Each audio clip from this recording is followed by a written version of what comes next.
Hi hello guys welcome back to Adya colourful. ನಾನು Suma. Friends, ಇವತ್ತಿನ ವಿಡಿಯೋದಲ್ಲಿ ಒಂದು ಸ್ವೀಟ್ ರೆಸಿಪಿನ ನಿಮ್ಮ ಜೊತೆ ಶೇರ್ ಮಾಡ್ಕೊಳ್ತಾ ಇದ್ದೀನಿ.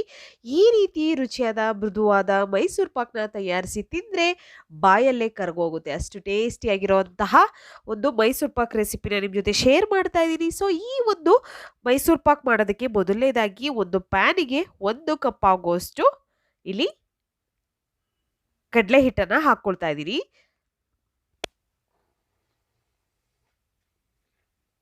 ಸೊ ಈ ಕಡಲೆ ಹಿಟ್ಟನ್ನು ನಾವು ಫ್ರೈ ಮಾಡ್ಕೋಬೇಕು. ಸೊ ಫ್ರೆಂಡ್ಸ್, ಇಲ್ಲಿ 1/2 ಕಪ್ ಆಗುವಷ್ಟು ಕಡಲೆ ಹಿಟ್ಟನ್ನು ತಗೋತಾ ಇರೋದು. ಸಾರಿ, 1 ಕಪ್ ಅಲ್ಲ, 1/2 ಕಪ್ ಆಗುವಷ್ಟು ಕಡಲೆ ಹಿಟ್ಟನ್ನು ತಗೊಳ್ಬೇಕಾಗುತ್ತೆ. ಇದನ್ನು ಒಂದು 3 ನಿಮಿಷದವರೆಗೂ ನಾವು ಫ್ರೈ ಮಾಡ್ಕೊಳ್ಳೋಣ. ಸೊ ಫ್ರೆಂಡ್ಸ್, ನೀವ್ಯಾರಾದ್ರೂ ಫಸ್ಟ್ ಟೈಮ್ ನನ್ನ ಚಾನಲ್ಗೆ ವಿಸಿಟ್ ಮಾಡಿದರೆ ಪ್ಲೀಸ್ ನನ್ನ ಚಾನಲ್ನ ಸಬ್ಸ್ಕ್ರೈಬ್ ಮಾಡ್ಕೊಳ್ಳಿ, ಹಾಗೆ ಲೈಕ್ ಮಾಡಿ ಮತ್ತು ಶೇರ್ ಮಾಡಿ ಫ್ರೆಂಡ್ಸ್. ಓಕೆ, ನೋಡಿ ಈ ರೀತಿಯಾಗಿ ನಾವು ಫ್ರೈ ಮಾಡ್ಕೋಬೇಕು. ಜಾಸ್ತಿ ಅದನ್ನು ಕೆಂಪಗಾಗೋ ಹಾಗೆ ನಾವು ಉರಿಬಾರ್ದು. ಸೊ ನೋಡ್ಬೋದು, ಇಲ್ಲಿ ಈ ರೀತಿ ಸ್ವಲ್ಪ ಘಮ ಘಮ ಅಂತಿರಬೇಕು, ಅಲ್ಲಿವರೆಗೂ ಇದನ್ನು ಫ್ರೈ ಮಾಡ್ಕೋಬೇಕು ಕಡಲೆ ಹಿಟ್ಟನ್ನು. ನಂತರ ಇಲ್ಲಿ ಇನ್ನೊಂದು ಪ್ಯಾನ್ ತೊಗೊಂಡಿದ್ದೀನಿ. ಇದಕ್ಕೆ 1.5 ಕಪ್ ಆಗೋಷ್ಟು ಸಕ್ಕರೆನ ಹಾಕ್ಕೊಳ್ತಾ ಇದ್ದೀನಿ ನಾನು. ನೋಡಿ, 1 ಕಪ್ ಆಗೋಷ್ಟು ಹಾಕಿದ್ದೀನಿ, ಮತ್ತು 1/2 ಕಪ್ ಹಾಕ್ಕೊಳ್ತಾ ಇದ್ದೀನಿ. ಸೊ ನಿಮಗೆ ಜಾಸ್ತಿ ಸ್ವೀಟ್ ಬೇಡ ಅನ್ನೋದಾದರೆ 1 ಕಪ್ ಸಕ್ಕರೆನೇ ಉಪಯೋಗಿಸ್ಬೋದು, ಸಾಕಾಗುತ್ತೆ. ನಾನು ಇಲ್ಲಿ 1/2 ಕಪ್ ಆಗೋಷ್ಟು ನೀರನ್ನು ಹಾಕ್ಕೊಳ್ತಾ ಇದ್ದೀನಿ. 1.5 ಕಪ್ ಸಕ್ಕರೆಗೆ 1/2 ಕಪ್ ಆಗೋಷ್ಟು ನೀರನ್ನು ಹಾಕ್ಕೊಂಡು ಈ ರೀತಿಯಾಗಿ ನಾನು ಸ್ಟವ್ ಮೇಲೆ ಇಟ್ಟಿದ್ದೀನಿ ಆಲ್ರೆಡಿ. ಈಗ ಇದನ್ನು ಮಿಕ್ಸ್ ಮಾಡಿಕೊಂಡು ಪಾಕ ಮಾಡೋದಕ್ಕೆ ಬಿಟ್ಬಿಡೋಣ. ಹಾಗೆ ಈಗ ಫ್ರೈ ಮಾಡಿರುವಂತಹ ಕಡಲೆ ಹಿಟ್ಟನ್ನು ಒಂದು ಬೌಲಿಗೆ ಹಾಕ್ಕೊಳ್ತಾ ಇದ್ದೀನಿ.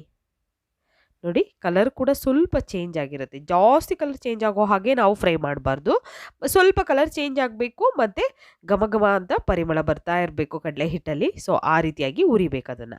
ನಂತರ ಇಲ್ಲಿ ನಾನು 2 ಕಪ್ ಆಗುವಷ್ಟು ಮಿಲ್ಕ್ ಪೌಡರ್ನ ಉಪಯೋಗಿಸ್ತಾ ಇದ್ದೀನಿ. ಸೊ ಫ್ರೆಂಡ್ಸ್, ಮಿಲ್ಕ್ ಪೌಡರ್ನ ಮನೆಯಲ್ಲಿ ಹೇಗೆ ಮಾಡ್ಕೊಳ್ಳೋದು ಅಂತ ನಾನು ವಿಡಿಯೋ ಆಲ್ರೆಡಿ ಶೇರ್ ಮಾಡಿದ್ದೀನಿ. ಸೊ ದಯವಿಟ್ಟು ನೀವು ಯಾರಾದರೂ ನೋಡಿಲ್ಲ ಅಂದರೆ ಚಾನಲಲ್ಲಿದೆ, ಚೆಕ್ ಮಾಡಿ ಫ್ರೆಂಡ್ಸ್. ಓಕೆ, ಈಗ ಇನ್ನೊಂದು ಕಪ್ ನಾನು ಮಿಲ್ಕ್ ಪೌಡರ್ನ ಹಾಕ್ಕೊಳ್ತೀನಿ. ನೋಡಿ, 2 ಕಪ್ ಆಗುವಷ್ಟು ಮಿಲ್ಕ್ ಪೌಡರ್, 1/2 ಕಪ್ ಆಗುವಷ್ಟು ನಾನು ಕಡಲೆ ಹಿಟ್ಟು, ಅಂದರೆ ಬೋಂಡ ಬಜ್ಜಿಗೆ ಉಪಯೋಗಿಸ್ತೀವಲ್ಲ ಅದೇ ಕಡಲೆ ಹಿಟ್ಟನ್ನು ಹಾಕ್ಕೊಂಡಿರೋದು. ನಂತರ ಈಗ ಇದಕ್ಕೆ 2 ಕಪ್ ಆಗುವಷ್ಟು ನಾನು ಆಯಿಲ್ನ ಹಾಕ್ಕೊಳ್ತಾ ಇದ್ದೀನಿ. ಅಡುಗೆ ಎಣ್ಣೆ ಉಪಯೋಗಿಸ್ತಾ ಇದ್ದೀನಿ, 2 ಕಪ್ ಆಗುವಷ್ಟು ಅಡುಗೆ ಎಣ್ಣೆ. ಓಕೆ, ಇನ್ನೊಂದು ಕಪ್ ಹಾಕ್ಕೊಳ್ಳೋಣ. ಟೋಟಲ್ ಆಗಿ 2 ಕಪ್ ನಮಗೆ ಅಡುಗೆ ಎಣ್ಣೆ ಬೇಕಾಗುತ್ತೆ. ನೋಡಿ, 2 ಕಪ್ ಆಗೋಷ್ಟು ಅಡುಗೆ ಎಣ್ಣೆನ ಹಾಕ್ಕೊಂಡಿದ್ದೀನಿ. ಈಗ ಇದನ್ನು ಒಂದ್ಸಲ ಮಿಕ್ಸ್ ಮಾಡ್ಕೊಳ್ಳೋಣ ಫಸ್ಟು ನೀಟಾಗಿ. ಯಾವುದೇ ರೀತಿ ಗಂಟಿರಬಾರ್ದು, ಆ ರೀತಿಯಾಗಿ ನಾವು ಮಿಕ್ಸ್ ಮಾಡ್ಕೋಬೇಕು. ತುಂಬಾ ಟೇಸ್ಟಿಯಾಗಿ ಈಸಿಯಾಗಿ ನಾವು ಈ ಒಂದು ಮೈಸೂರು ಪಾಕನ ಮಾಡ್ಕೋಬೋದು. ಖಂಡಿತ ಮೈಸೂರು ಪಾಕ್ ಮಾಡಬೇಕಾದ್ರೆ ಸುಮಾರು ಸಲ ಕೆಟ್ಟೋಗುತ್ತೆ. ಖಂಡಿತವಾಗ್ಲೂ ನೀವು ಈ ರೀತಿಯಾಗಿ ಒಂದು ಒಳ್ಳೆ ಕರೆಕ್ಟಾಗಿರೋ ಒಂದು ಮೆಜರ್ಮೆಂಟನ್ನು ತೊಗೊಂಡು ಈ ಒಂದು ಸ್ವೀಟನ್ನು ಮಾಡಿದ್ರೆ ಖಂಡಿತವಾಗ್ಲೂ ತುಂಬಾ ಪರ್ಫೆಕ್ಟಾಗಿ ಸಾಫ್ಟಾಗಿ ನೀವು ಮೈಸೂರು ಪಾಕನ ಮನೆಯಲ್ಲಿ ತಯಾರಿಸ್ಕೊಳ್ಬೋದು. ಸೊ ಇವಾಗ ನೋಡಿ, ಈ ರೀತಿ ಮಿಕ್ಸ್ ಮಾಡ್ಕೊಂಡಿದ್ದೀನಿ. ಇದಕ್ಕೆ ಈಗ 1 ಕಪ್ ಆಗುವಷ್ಟು ನಾನು ತುಪ್ಪ ಹಾಕ್ಕೊಳ್ತೀನಿ. 1 ಕಪ್ ಆಗುವಷ್ಟು ತುಪ್ಪ. ನೋಡಿ, 2 ಕಪ್ಪು ಅಡುಗೆ ಎಣ್ಣೆ ಉಪಯೋಗಿಸಿದ್ದೀನಿ, 1 ಕಪ್ ಆಗುವಷ್ಟು ತುಪ್ಪನ ಹಾಕ್ಕೊಳ್ತಿದ್ದೀನಿ. ಫ್ರೆಂಡ್ಸ್, ಇಲ್ಲಿ ಬರೀ ನೀವು ಅಡುಗೆ ಎಣ್ಣೆಲೇ ಈ ಒಂದು ಮೈಸೂರು ಪಾಕ್ ಮಾಡ್ಕೊಳ್ತೀವಿ ಅಂದರೆ ಖಂಡಿತ ಮಾಡಬಹುದು. ಅಥವಾ ತುಪ್ಪದಲ್ಲೇ ನಾವು ಮೈಸೂರು ಪಾಕ್ನ ಮಾಡ್ಕೊಳ್ತೀವಿ ಅಂದರೆ ಖಂಡಿತ ತುಪ್ಪದಲ್ಲಾದರೂ ನೀವು ಮಾಡ್ಕೋಬೋದು. ಬರೀ ತುಪ್ಪನೇ ಉಪಯೋಗಿಸಿ ಕೂಡ ಮಾಡ್ಕೋಬೋದು. ತುಂಬಾ ಟೇಸ್ಟ್ ಇರುತ್ತೆ ಬರೀ ತುಪ್ಪ ಹಾಕಿ ಮಾಡೋದ್ರೆ.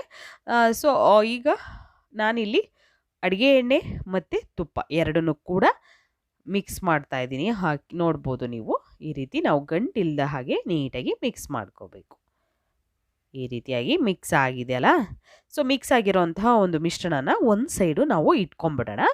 ನಂತರ ಇಲ್ಲಿ ಪಾಕ ಏನಾಗಿದೆ ಅಂತ ನೋಡೋಣ ಬನ್ನಿ. ನೋಡಿ, ಪಾಕ ಚೆನ್ನಾಗಿ ಆಗಿದೆ. ಸೊ ಆಲ್ಮೋಸ್ಟ್ ಆಲ್ ಒಂದೆಳೆ ಪಾಕ ನಮಗೆ ಬಂದಿದೆ. ಯಾಕೆ ಅಂತಂದರೆ ನೀರನ್ನು ಜಾಸ್ತಿ ಹಾಕಿಲ್ಲ. ನೀರು ಜಾಸ್ತಿ ಹಾಕಿದ್ರೆ ಪಾಕ ಮಾಡೋದಕ್ಕೆ ನಾವು ಒಂದೆಳೆ ಪಾಕ ಬೇಕು ಅಂದಾಗ ನೀರು ಜಾಸ್ತಿ ಹಾಕಿದ್ರೆ ಜಾಸ್ತಿ ಹೊತ್ತು ಬೇಯಿಸಬೇಕಾಗುತ್ತೆ. ಸೊ ಹಾಗಾಗಿ 1/2 ಕಪ್ ಆಗೋಷ್ಟು ನೀರು ಹಾಕ್ಕೊಂಡಿದ್ದೆ ಅಷ್ಟೇ. ಸೊ ಇವಾಗ ನಾವು ಪಾಕ ಒಂದೆಳೆ ಪಾಕ ಬಂದಿದೆಯಾ ಇಲ್ವಾ ಅಂತ ಚೆಕ್ ಮಾಡ್ಕೊಳ್ಳೋಣ. ಖಂಡಿತವಾಗ್ಲೂ ಇದು ಕರೆಕ್ಟಾಗಿದೆ ನಮಗೆ.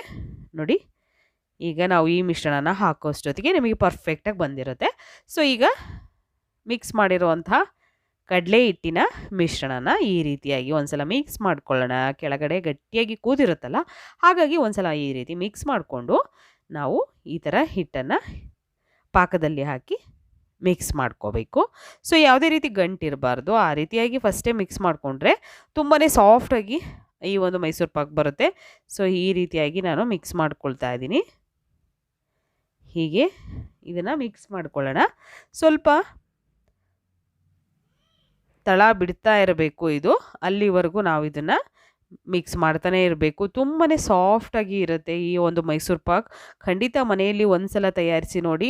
ಮಿಲ್ಕ್ ಮೈಸೂರು ಪಾಕ್ ಅಂತೂ ಬಾಯಲ್ಲಿಟ್ಟರೆ ಕರ್ಗೋಗುತ್ತೆ, ಅಷ್ಟು ಟೇಸ್ಟಿಯಾಗಿರುತ್ತೆ. ಈ ರೀತಿ ರುಚಿಯಾದ ನೀವು ಮೃದುವಾದ ಮೈಸೂರು ಪಾಕ್ನ ತಯಾರಿಸಿ ತಿಂದರೆ ಬಾಯಲ್ಲೇ ಕರ್ಗೋಗುತ್ತೆ. ಮಕ್ಕಳಂತೂ ತುಂಬಾ ಇಷ್ಟಪಡ್ತಾರೆ. ಯಾವುದೇ ಒಂದು ಹಬ್ಬ ಹರಿದಿನದಲ್ಲಿ ಈ ಒಂದು ರೆಸಿಪಿನ ಮಾಡಿ ನೀವು ಇಟ್ಕೋಬೋದು. ಅಥವಾ ಇದನ್ನು ಸ್ಟೋರ್ ಮಾಡ್ತೀವಿ ಅಂದರೆ ಖಂಡಿತ ಇದನ್ನು 1 ತಿಂಗಳು ಕೂಡ ನೀವು ಸ್ಟೋರ್ ಮಾಡಿ ಇಡ್ಬೋದು. ಯಾವುದೇ ರೀತಿ ಕೆಟ್ಟೋಗೋದಿಲ್ಲ, ತುಂಬ ಚೆನ್ನಾಗಿ ಬರುತ್ತೆ. ಸೊ ನೋಡಿ, ಈ ರೀತಿ ನಾನು ಮಿಕ್ಸ್ ಮಾಡ್ಕೊಳ್ತಾ ಇದ್ದೀನಿ. ಹೀಗೆ ಮಿಕ್ಸ್ ಮಾಡ್ತಾ ಇದಕ್ಕೆ ಅವಾಗವಾಗ ನಾವು ಸ್ವಲ್ಪ ಸ್ವಲ್ಪ ತುಪ್ಪನ ಹಾಕ್ಕೊಳ್ಬೇಕಾಗುತ್ತೆ. ಒಂದು 2 ಸ್ಪೂನ್ ತುಪ್ಪನ ಹಾಕ್ಕೊಳ್ಬೇಕು ಆವಾಗವಾಗ. ಈ ರೀತಿಯಾಗಿ 1-2 ಸಲ ಹಾಕಿದ್ರೆ ಸಾಕು, ಜಾಸ್ತಿ ಏನು ಬೇಕಾಗೋದಿಲ್ಲ ನೋಡಿ. ಯಾಕೆಂದರೆ ಅಂಟ್ಕೊಳ್ಳುತ್ತೆ ಕೆಳಗಡೆ ಅಂತ ಹೇಳಿ, ತಳ ಹಿಡ್ಕೊಳ್ಳುತ್ತೆ ಅಂತ. ಸೊ ನೋಡಿ, ಈ ರೀತಿ ಮಿಕ್ಸ್ ಮಾಡ್ಕೊಳ್ಳೋಣ. ಹೀಗೆ ನಾನು ಚೆನ್ನಾಗಿ ಇದನ್ನು ಮಿಕ್ಸ್ ಮಾಡ್ಕೊಳ್ತಾ ಇದ್ದೀನಿ. ನಮಗೆ ಇದು ಸ್ವಲ್ಪ ಪದ್ರವಾಗಿ ಉಬ್ಬಿ ಬರುತ್ತೆ, ಆವಾಗ ನಮಗೆ ಪರ್ಫೆಕ್ಟಾಗಿ ಮೈಸೂರು ಪಾಕ್ ಆಗಿದೆ, ಬಂದಿದೆ ಅಂತ. ಆವಾಗ ನಾವು ಏನು ಮಾಡಬೇಕು ಅಂದರೆ ಟ್ರೇನಲ್ಲೋ ಅಥವಾ ಒಂದು ತಟ್ಟೆಲೋ ನೋಡಿ ಈ ರೀತಿ ಬರಬೇಕು. ನೋಡ್ಬೋದು, ಇವಾಗ ನಾನು ತೋರಿಸ್ತಿದ್ದೀನಲ್ಲ, ಈ ರೀತಿಯಾಗಿ ಸ್ವಲ್ಪ ಅದು ಪದ್ರವಾಗಿ ಬರುತ್ತೆ. ಯಾಕೆಂದರೆ ಇದು ಸಾಫ್ಟಾಗಿರೋಂತಹ ಮೈಸೂರು ಪಾಕ್ ನಾವು ಮಾಡ್ತಾ ಇರೋದು. ಜಾಸ್ತಿ ಅದು ಪದ್ರ ಬರೋ ಹಾಗೆ ನಾವು ಬಿಟ್ಕೊಂಡ್ರೆ ಅದು ಒರಟಾಗ್ಬಿಡುತ್ತೆ. ಸೊ ಹಾಗಾಗಿ ಇಲ್ಲಿ ಒಂದು ಬರ್ಫಿ ಟ್ರೇ ತೊಗೊಂಡಿದ್ದೀನಿ, ಇದಕ್ಕೆ ತುಪ್ಪ ಗ್ರೀಸ್ ಮಾಡಿ ಇಟ್ಟಿದ್ದೀನಿ ಆಲ್ರೆಡಿ. ಇವಾಗ ನಾವು ಈ ಒಂದು ಮೈಸೂರು ಪಾಕಿನ ಮಿಶ್ರಣನ ಹಾಕ್ಕೊಳ್ಳೋಣ. ನೋಡಿ, ಈ ರೀತಿ ಬಂದಿರಬೇಕು, ಆಗ ಕರೆಕ್ಟಾಗಿ ಆಗಿದೆ ಅಂತ. ಸೊ ಇವಾಗ ನಾವು ಇದನ್ನು ನೀಟಾಗಿ ಸ್ಪ್ರೆಡ್ ಮಾಡ್ಕೊಳ್ಳೋಣ. ಈ ರೀತಿ ಸ್ಪ್ರೆಡ್ ಮಾಡಬೇಕು.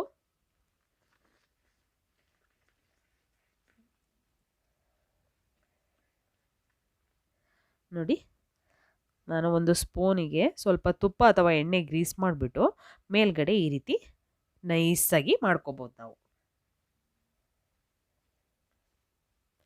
ನೋಡಿ, ಈ ರೀತಿಯಾಗಿ. ಈಗ ಸುಮಾರು ಒಂದು 5 ನಿಮಿಷ ನೀವು ಹಾಗೆ ಇಟ್ಟರೆ ಸಾಕು. 5 ನಿಮಿಷ ಆದ ನಂತರ ಕರೆಕ್ಟಾಗಿ ಸೆಟ್ಟಾಗಿರುತ್ತೆ. ಅಂದರೆ ಕಟ್ ಮಾಡೋದಕ್ಕೆ ಕರೆಕ್ಟಾಗಿ ನಾವು ಫಸ್ಟೇ ಕಟ್ ಮಾಡಿ ಒಂದು 5 ನಿಮಿಷ ಬಿಟ್ಟು ಕಟ್ ಮಾಡ್ತಾ ಇದ್ದೀನಿ ನಾನಿಲ್ಲಿ.